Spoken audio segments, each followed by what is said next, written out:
പുതിയ punch face ലിഫ്റ്റിനെ ഏതെങ്കിലുമൊക്കെ വണ്ടിയായിട്ട് സെഗ്മെന്റിലെ compare ചെയ്യുന്നതാണ് ആൾക്കാർ പറയുന്നത്. സത്യം പറഞ്ഞ് എന്ത് വെച്ച് കമ്പയർ ചെയ്യാനാ?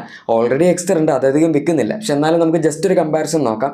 പഞ്ചിൽ വരുന്ന എക്സ്ട്രാ ഫീച്ചേഴ്സ് എടുക്കുകയാണെങ്കിൽ ഒന്നാമത്തേത് 10 ഇഞ്ചസിന്റെ ഇൻഫോടൈം സ്ക്രീൻ ആണ്. അതുപോലെ തന്നെ നമുക്ക് 7 ഇഞ്ചസിന്റെ കളർ TFT ഡിസ്പ്ലേ വരുന്നുണ്ട്. സ്റ്റിയറിംഗ് വീലാണെങ്കിലും നമ്മുടെ പുതിയ ഇലുമിനേറ്റഡ് ലോഗോയുള്ള 2 സ്പോക്ക് സ്റ്റിയറിംഗ് വീലാണ് വരുന്നത്.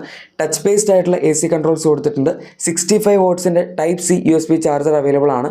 അതുപോലെ നമുക്ക് നല്ല ക്ലാരിറ്റിയുള്ള 360 ഡിഗ്രി ക്യാമറ ഇതിനകത്ത് അവർ കൊടുത്തിട്ടുണ്ട്. ഈവൻ ഫ്രണ്ടിലത്തെ സീറ്റ്സ് ആണെങ്കിൽ പോലും അത്യാവശ്യം നല്ല തൈ സപ്പോർട്ടുള്ള വലിയ സീറ്റ്സ് ആണ്. പിന്നെ നമുക്ക് ഫ്രണ്ടിൽ ആംറസ്റ്റ് വിത്ത് സ്റ്റോറേജ്, അതുപോലെ 4 ടോട്ടൽ അഡ്ജസ്റ്റബിൾ ഹെഡ്റെസ്റ്റ് ഇതിനകത്തുണ്ട്. എക്സ്റ്ററിൽ 2 ഉള്ളൂ. അതുപോലെ ഓട്ടോ ഡിമിംഗ് എയർ വ്യൂംസ് വരുന്നുണ്ട്. ഇലക്ട്രിക് സൺറൂഫ് ഒക്കെ നമുക്കറിയാം.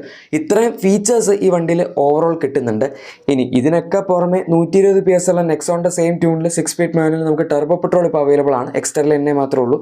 പിന്നെ ടാറ്റ ഈ വണ്ടിയിൽ CNGയിൽ വരെ AMTയുടെ ഓപ്ഷൻ കൊടുത്തിട്ടുണ്ട്. അതിൻ്റെ അകത്ത് പാഡൽ ഷിഫ്റ്റേഴ്സ് ഉണ്ട്. ട്വിൻ സിലിണ്ടർ ടെക്നോളജി നമുക്ക് ഓൾറെഡി അറിയാം. ബൂട്ട് സ്പേസ് ഉണ്ട്. പക്ഷെ അതിപ്പോൾ എക്സ്റ്ററിലും കിട്ടുന്നുണ്ട്, ഹൈഡ്രോ CNG എന്ന് പറഞ്ഞ്. ഇനി ഇതൊക്കെ വെച്ച് നോക്കുമ്പോൾ എക്സ്റ്ററിൽ എന്താണ് എക്സ്ട്രാ കിട്ടുന്നതെന്ന് ചോദിച്ചാൽ ഒന്നാമത്തെ കാര്യം 4 സിലിണ്ടർ കുറച്ചും കൂടി റിഫൈൻഡ് ആയിട്ടുള്ള സ്മൂത്ത് എഞ്ചിൻ, അതുപോലെ ലോങ് ടേം റിലയബിലിറ്റി. എനിക്കറിയില്ല വേറെന്ത് എന്താ പറയേണ്ടതെന്ന്. കാരണം ടോപ്പ് ആൻഡ് വേരിയൻസ് എടുക്കുകയാണെങ്കിൽ രണ്ടിൻ്റെയും പ്രൈസ് എക്സാക്ട്ലി സെയിം ആണ്. സോ നിങ്ങൾക്ക് പഞ്ച് ഒരുപാട് കൂടുതൽ ഓഫർ ചെയ്യുന്നുണ്ട് വാല്യൂവിൻ്റെ കാര്യത്തിൽ.